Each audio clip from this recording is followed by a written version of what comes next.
तो second episode की शुरुआत में हम देखते हैं कि मिकोतो पानी में कूद ही जाती है और फिर एंट्री होती है हमारे हीरो हाइबा की। हाइबा भी उसके पीछे पानी में कूद जाता है। जब वो दोनों पानी से बाहर निकलते हैं तो मिकोतो के हाथ में एक टॉय होता है और वो टॉय वो किसी बच्चे को दे देती है, जिससे हमें ये पता चलता है कि उस बच्चे का टॉय पानी में गिर गया था। उसको निकालने के लिए ही मिकोतो पानी में कूदी थी। हाइबा मिकोतो से बोलता है कि मुझे पता है कि तुम बहुत अच्छे इंसान हो, लेकिन इसका मतलब ये नहीं कि तुम एक टॉय के पीछे अपनी जान जोखिम में डाल दो। मिकोतो उसको थैंक यू बोलती है क्योंकि उसने पानी में उसके लिए जंप किया था। मिकोतो हाइबा से बोलती है कि वैसे क्या इत्तेफाक है, आप भी यहाँ पर हो, क्या आप घर जा रहे थे? तब हमें एक फ्लैशबैक दिखाया जाता है जिससे हमें पता चलता है कि हाइबा पूरे टाइम मिकोतो को स्टॉक कर रहा होता है और जब वो पानी में जंप करती है तो उसे ऐसा लगता है कि वो अपनी जान देने जा रही होती है, तो वो भी उसके पीछे जंप कर देता है। हाइबा उससे बोलता है कि उसे पुलिस स्टेशन जाना है क्योंकि उसका बैग पानी में बह गया होता है। मिकोतो भी उसे बोलती है कि मेरी जैकेट भी मेरे पास नहीं है, शायद वो भी बह गई। फिर हाइबा उसे अपनी जैकेट उतार के देता है और फिर मिकोतो उसे अपने अपार्टमेंट लेके जाते हैं क्योंकि उसे ऐसा लग रहा होता है कि हाइबा उसकी वजह से भीग गया है। अपार्टमेंट पहुंचकर मिकोतो हाइबा से पूछती है कि क्या तुमने पहले भी मुझे स्टॉक किया है? तो हाइबा यहाँ वहाँ की बातें बनाने लगता है जिससे मिकोतो सारा कुछ समझ जाती है। हाइबा उससे बोलता है कि मुझे तुम्हारा घर देखना है। तो मिकोतो बोलती है कि मेरे घर में कुछ नहीं है, एक सिंपल रूम है और फर्नीचर है। जब वो घर में एंटर करते हैं तो हाइबा बोलता है कि हाँ, तुम्हारा घर तो वैसा ही है जैसा तुमने बताया है। फिर मिकोतो उसे एप्पल खाने के लिए देती है। फिर हाइबा उससे पूछता है कि तुम्हारे साथ और कौन रहता है? तब वो बताती है कि वो अपने भाई के साथ यहाँ पे रहती है। उसका भाई काम से बाहर रहता है और उसके मॉम डैड यहाँ से काफ़ी दूर रहते हैं। वो उसे बताती है कि इतनी फ्रीडम होने के बाद भी वो कोई दोस्त नहीं बना सके और उसे एक लड़का पसंद आया तो उसने भी उसे रिजेक्ट कर दिया। ये सुनकर हाइबा बोलता है कि क्या तुम उसके बारे में फिर सोचने लगी? तुम ज़रा सा भी मेरे ऊपर ध्यान नहीं दे सकते।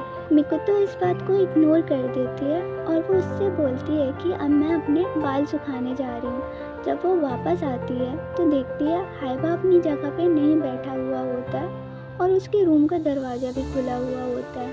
जब वो रूम के अंदर देखती है तो हाइबा कुछ ढूंढ रहा होता है। वो उससे पूछती है कि तुम क्या चुरा रहे हो? तो हाइबा ये सुनकर यहाँ वहाँ की बातें बनाने लगता है और फिर मिकोतो उससे लड़ाई करने लगती है। मिकोतो देखती है कि हाइबा ने उसका स्टेशनरी बॉक्स चुराया होता है। पहले तो वो सोचती है कि उसने उसका स्टेशनरी बॉक्स क्यों चुराया होगा। फिर जब वो उसके अंदर देखती है तो उसमें एक कटर होता है। दरअसल हाइबा ने उसके हाथ में एक कट देखा होता है और मिकोतो समझ जाती है। तब वो हाइबा को बोलती है कि आप टेंशन मत लो, मैं इससे अपनी जान नहीं लूँगी, इससे बचने के चांसेस भी हैं।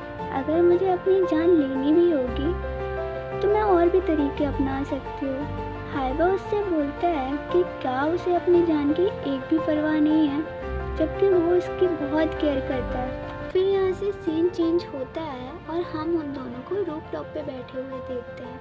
हाइबा का बैग मिल गया होता है लेकिन उसके सारे डॉक्यूमेंट्स गीले हो गए होते हैं, तो वो दोनों बैठ के सुखा रहे होते हैं। मिकोतो उससे पूछती है कि आपने मुझसे बोला था कि बहुत टाइम पहले यहाँ एक और फेलियर था, क्या वो फेलियर आप थे?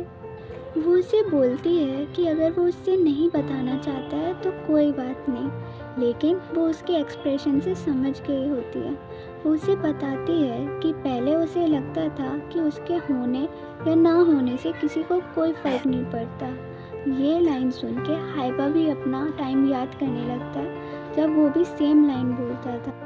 मिकोतो उससे बोलती है कि जब वो उसके लिए पानी में कूदा था तो उसको बहुत अच्छा लगा था, अब वो जीना चाहती है। फिर हाइबा उसे हग कर लेता है। मिकोतो को काजुमा और एक लड़की की आवाज़ सुनाई देती है जिससे वो समझ जाती है कि हाइबा ने उसे हग क्यों किया होता है, ताकि वो काजुमा को देख ना ले। वो उससे बोलती है कि मैं काजुमा को अपने तरीके से भूलने का ट्राई करूँगी।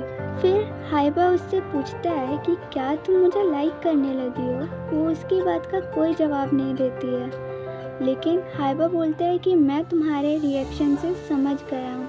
और यहाँ पे हमारा सेकंड एपिसोड ख़त्म हो जाता है। आज के लिए बस इतना ही, मिलते हैं फिर नेक्स्ट एपिसोड में। Thanks for watching. वीडियो पसंद आया तो लाइक, शेयर एंड कमेंट।